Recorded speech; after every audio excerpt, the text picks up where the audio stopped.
ನಮಸ್ತೆ ಮಿತ್ರರೇ, ಇವತ್ತೊಂದು ರುಚಿಕರವಾದ ಬ್ರೇಕ್ಫಾಸ್ಟ್ ರೆಸಿಪಿ. ಬ್ರೇಕ್ಫಾಸ್ಟ್ ಅಂತೇಳಿ ಹೇಳಿಕ್ಕಾಗೋದಿಲ್ಲ, ಸಂಜೆ ಸ್ನ್ಯಾಕ್ಸಿಗೆ ಇದನ್ನು ಮಾಡಿಕೊಂಡು ತಿನ್ಬೋದು. ಮಕ್ಕಳಂತೂ ಶಾಲೆಯಿಂದ ಬಂದ ಕೂಡಲೇ ಇದನ್ನು ಮಾಡಿಕೊಟ್ರೆ ಬಹಳ ಖುಷಿ ಪಡ್ತಾರೆ. ಇದರಲ್ಲಿ ಮೇನ್ ಇರೋದು ಹಾಲು, ಬಾಳೆಹಣ್ಣು ಮತ್ತು ತೆಂಗಿನ ತುರಿ. ಬಹಳ ಟೇಸ್ಟಿಯಾಗಿ ಬರ್ತದೆ. ಅದರೊಟ್ಟಿಗೆ ಸ್ವಲ್ಪ ಬೆಲ್ಲ ಹಾಕಲಿಕ್ಕುಂಟು. ಹಾಗಾದರೆ ಈ ಒಂದು ರುಚಿಕರವಾದ ಬ್ರೇಕ್ಫಾಸ್ಟ್ ಹೇಗೆ ಮಾಡೋದನ್ನು ನೋಡೋ ಮೊದಲು ಯಾರೆಲ್ಲ ನನ್ನ ಚಾನಲನ್ನು ನೋಡ್ತಿದ್ದೀರಿ, ಯಾರೆಲ್ಲ ಇನ್ನೂ ಸಬ್ಸ್ಕ್ರೈಬ್ ಮಾಡಿಲ್ಲ, ದಯವಿಟ್ಟು ಸಬ್ಸ್ಕ್ರೈಬ್ ಮಾಡಿ ಸಪೋರ್ಟ್ ಮಾಡಿ ಅಂತ ಹೇಳುತ್ತಾ ಬನ್ನಿ ಈ ರುಚಿಕರವಾದ ಮಿನಿ ದೋಸೆ ಹೇಗೆ ಮಾಡುವುದು ಎಂದು ನೋಡೋಣ. ಇವತ್ತು ಬಾಳೆಹಣ್ಣು ಮತ್ತು ತೆಂಗಿನಕಾಯಿಯ ಒಂದು ಮಿನಿ ದೋಸೆ. ಅದಕ್ಕೆ ನಾನು ರವಾವನ್ನು ಬಳಸ್ತಿದ್ದೇನೆ. ಹಾಲು, ಒಂದು 1/4 ಲೀಟರ್ನಷ್ಟು ಹಾಲು ಬೇಕು ನಮಗೆ. ಸ್ವಲ್ಪ ಬೆಲ್ಲ ಮತ್ತು ರುಚಿಗೆ ತಕ್ಕಷ್ಟು ಉಪ್ಪು ಮತ್ತು ವೆನಿಲಾ ಎಸೆನ್ಸನ್ನು ಯೂಸ್ ಮಾಡ್ತಿದ್ದೇನೆ. ನಿಮ್ಮ ಹತ್ರ ವೆನಿಲಾ ಎಸೆನ್ಸ್ ಇರದಿದ್ದರೆ ನೀವು ಏಲಕ್ಕಿಯನ್ನು ಹಾಕ್ಕೊಳ್ಬೋದು. ಹಾಗಾದರೆ ಮೊದಲಿಗೆ ನಾವೇನು ಮಾಡಬೇಕು ಹೇಳಿದರೆ, ಈ ಒಂದು ರವೆ, 1 ಕಪ್ಪಿನಷ್ಟು ರವವನ್ನು ನಾವು ಈ ಹಾಲಲ್ಲಿ ನಾವು ಬೆರೆಸಿಕೊಂಡು ಇಡಬೇಕು. ಈಗ ಹಾಲು ಮಿಕ್ಸ್ ಮಾಡುವುದಕ್ಕೆ ಎಷ್ಟು ಬೇಕು ಅಷ್ಟನ್ನು ಮಿಕ್ಸ್ ಮಾಡಿಕೊಂಡು 1/4 ಲೀಟರ್ನಷ್ಟು ಹಾಲು ಸಾಕಾಗ್ತದೆ ನಮಗೆ. ಇಷ್ಟು ಹಾಕಿ ಇದನ್ನು ಮುಚ್ಚಿಟ್ಟುಕೊಂಡು ನಾವು ಇಲ್ಲಿ ಒಂದು 20 ನಿಮಿಷಗಳ ಕಾಲ ಬಿಡಬೇಕು. ನಾವು ಸುದಿಗೆ ಸ್ವಲ್ಪ ಇದನ್ನು ಹೀಗೆ ತಿರುಗಿಸಿಕೊಂಡು ಮುಚ್ಚಿಟ್ಕೊಳ್ಬೇಕು.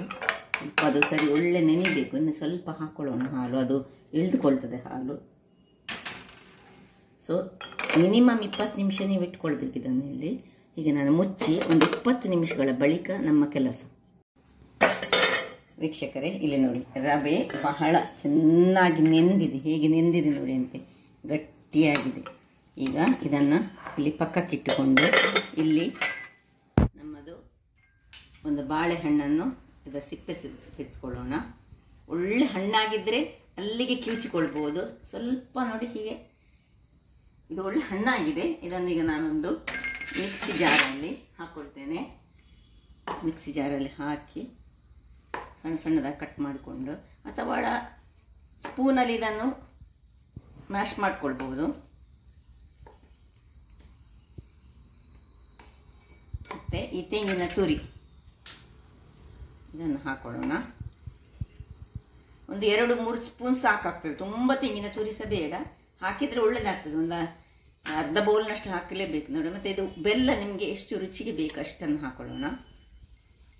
ಇನ್ನು ಸ್ವಲ್ಪವೇ ಸ್ವಲ್ಪ ಕಲ್ಲುಪ್ಪನ್ನು ಹಾಕೊಳ್ತಿದ್ದೇನೆ ನಾನು. ನೋಡಿ, ಇದಕ್ಕೆ ರುಚಿಗೆ ತಕ್ಕಷ್ಟು ಕಲ್ಲುಪ್ಪು ಹಾಕ್ಕೊಂಡು ಸ್ವಲ್ಪ ಹಾಲನ್ನೇ ಹಾಕ್ಕೊಂಡು ಈಗ ಇದನ್ನು ಗ್ರೈಂಡ್ ಮಾಡಿ ತರ್ತೇನೆ. ವೀಕ್ಷಕರು ನೋಡಿ, ಈ ರೀತಿ ತುಂಬ ಫೈನಾಗಿ ಅಲ್ಲ, ಕೋಸ್ಟ್ಲಿ ನಮಗೆ ತೆಂಗಿನಕಾಯಿ ಸ್ವಲ್ಪ ಬಾಯಲ್ಲಿ ಸಿಕ್ಕಬೇಕಾಗ್ತದೆ ಇದು ಮಾಡುವಾಗ. ಈಗ ಇದನ್ನು ಇದಕ್ಕೆ ಶಿಫ್ಟ್ ಮಾಡ್ಕೊಳ್ಳೋಣ.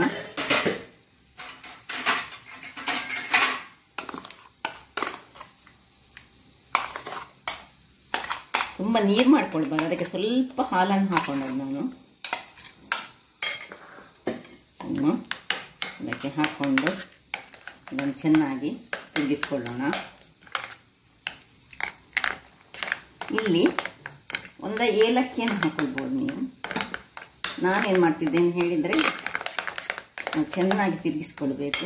ಬೇಕಿದ್ದರೆ ಇದಕ್ಕೆ ಸ್ವಲ್ಪ ನೀರು ಬೇಕಿದ್ದರೆ ಹಾಲನ್ನೇ ಹಾಕ್ಕೊಳ್ಬೇಕು. ನೀರು ಹಾಕಲಿಕ್ಕಿಲ್ಲ, ಹಾಲಲ್ಲಿ ಮಾಡಿದಂಥ ಬಹಳ ಟೇಸ್ಟಿಯಾಗಿ ಬರ್ತದೆ.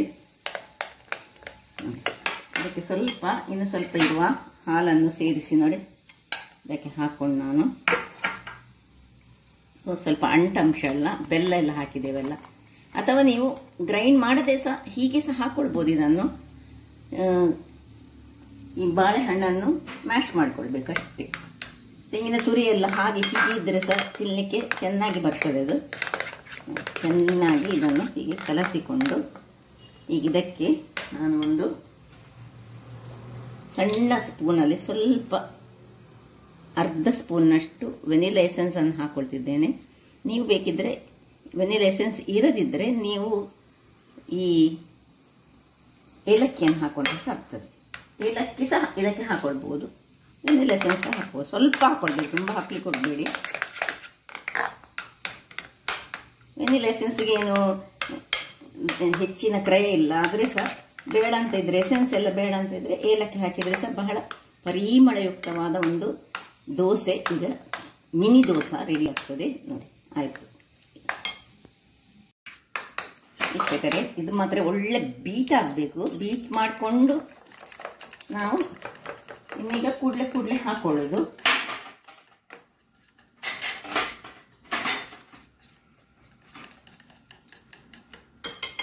ಇಲ್ಲೀಗ ಒಂದು ಗ್ಯಾಸ್ನಲ್ಲಿ ಒಂದು ನಾನ್ ಸ್ಟಿಕ್ಸ್ ಇಡೋಣ. ಇಲ್ಲಿ ಒಂದು ಕಬ್ಬಿಣದಂತ ಇಟ್ಕೊಂಡಿದ್ದೇನೆ, ಯಾವ್ದು ಬೇಕಿದ್ರೆ ಅದನ್ನು ಯೂಸ್ ಮಾಡ್ಕೊಳ್ಬೋದು ನೀವು. ಇಲ್ಲಿ ಇದು ಬಿಸಿ ಆಗಲಿ ವೀಕ್ಷಕರೇ. ಇಲ್ಲಿ ನೋಡಿ, ಇದು ಬಿಸಿಯಾಗಿದೆ. ಈಗ ತುಪ್ಪ ಬೇಕಿದ್ರೆ ತುಪ್ಪ ಹಾಕೊಳ್ಬೋದು ನೀವು, ಅಥವಾ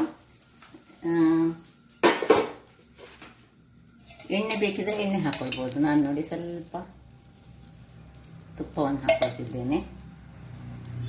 ತುಪ್ಪ ಹಾಕೊಂಡ್ರೆ ಪರಿಮಳ ಜಾಸ್ತಿ, ಅದು ಸಹ ಏಲಕ್ಕಿ ಹಾಕಿದರೆ ಇನ್ನೂ ಸಹ ಪರಿಮಳ. ನಾನು ಜಸ್ಟ್ ಒಂದು ನೋಡಿ, ಒಂದೊಂದೇ ಸಣ್ಣದಾದ ಪ್ಯಾನ್ ಕೇಕ್ಗಳನ್ನು, ಅಂದರೆ ಇದೊಂದೊಂದು ಪ್ಯಾನ್ ಕೇಕಿನಾಗೆ ಅಂತ ಹೇಳ್ಬೋದು.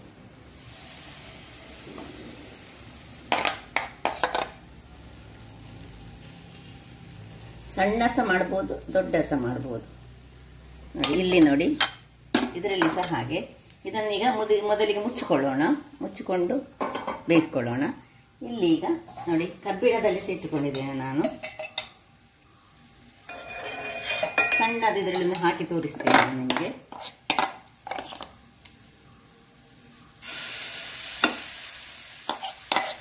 ಸಣ್ಣದು ನಾವು ಎಷ್ಟು ಸಹ ಮಾಡ್ಕೊಳ್ಬೋದು. ನಾನೀಗ ಸ್ವಲ್ಪ ಪ್ರಮಾಣದಲ್ಲಿ ಮಾಡಿದ್ದೇನೆ.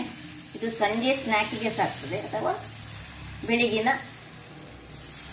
ಉಪಹಾರಕ್ಕೆ ಸಹ, ಬ್ರೇಕ್ಫಾಸ್ಟಿಗೆ ಸಹ ಬಹಳ ಚೆನ್ನಾಗಿ ಬರ್ತದೆ ನೋಡಿ. ಇನ್ನು ಮುಚ್ಚಳವನ್ನು ಮುಚ್ಚಿಕೊಂಡು ಹದಾ ಉರಿಯಲ್ಲಿ ಬೇಯಿಸ್ಕೊಳ್ಳೋದು ವೀಕ್ಷಕರೇ. ನೋಡಿ 5 ನಿಮಿಷಗಳ ಬಳಿಕ ಏನು ಚೆನ್ನಾಗಿ ಬಂದಿದೆ ನೋಡಿ.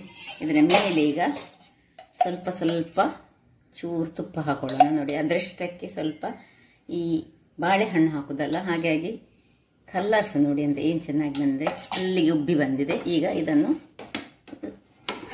ಹೀಗೆ ಅಂಟಿಕೊಂಡಿದ್ದರೆ ಸ್ವಲ್ಪ ನಾವು ಅದನ್ನು ಸರಿಸಿಕೊಂಡು ನೋಡಿ, ಏನು ಕಲರ್ ನೋಡಿ ಅಂತೆ.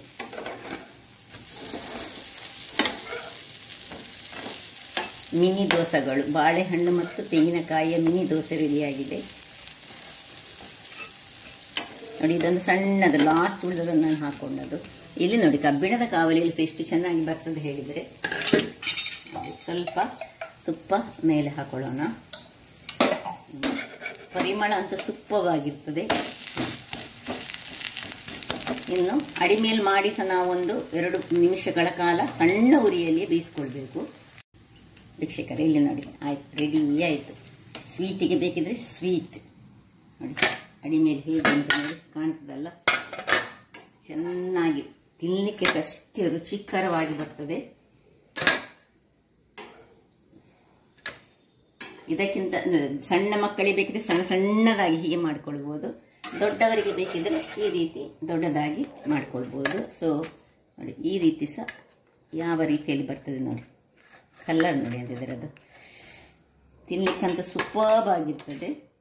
ಹಾಗಾದರೆ ನೋಡಿದ್ರಲ್ಲ ವೀಕ್ಷಕರೇ, ಒಂದು ಸಂಜೆ ಹೊತ್ತಿಗೆ ಸುಲಭ ರೀತಿಯಲ್ಲಿ ಮಕ್ಕಳೇನಾದರೂ ಸ್ವೀಟ್ ಬೇಕು ಅಥವಾ ತಿನ್ನಲಿಕ್ಕೆ ಬೇಕಂತ ಹೇಳುವಾಗ ಆರೋಗ್ಯಭರಿತವಾದ ಈ ಒಂದು